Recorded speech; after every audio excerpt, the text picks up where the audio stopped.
برفاکی امروز کتل منگور ولسوالی شهرستان ولایت دایکنډي که سرک نزدیکترین مسیر به طرف ولایت غزنی هستند که از طریق از راه ولسوالی شهرستان به طرف منطقه خوجنکپای ولسوالی اجرستانی غزنی امرخ مالستان میره جاوری به طرف غزنی وصل میشه. یک کوتاه‌ترین راهی است که در مدت ها بود خیلی زمان ها وقتی کار شده بود اما متاسفانه در مرور زمانی از بین رفته بود. هیچ وقتی کار نشد، هیچ کس توجه نکرد، دولت سابق هم توجه نکرد. اما امسال خوشبختانه کسر مردم تصمیم گرفتن کمر همت بستن که برپذیر پاک کنه.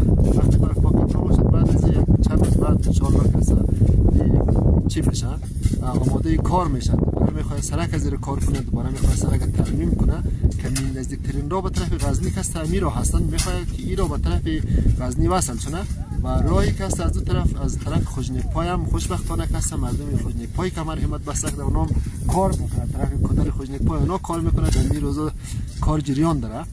بعد از اینکه برف هم پاک شد آماده کار شد مردم هم انشالله مردم منگور زیرات راخو کمر همت بسته کرده که این سرک باید وصل شود. این هم از برفاکی امروز که بعد از چندین سال این سرک تخریب شد و ویران شد ولی دوباره میخوای فعال شود که بعد از این نزدیکترین راه به طرف ولایت غزنی همچنین کابل باشه در راه.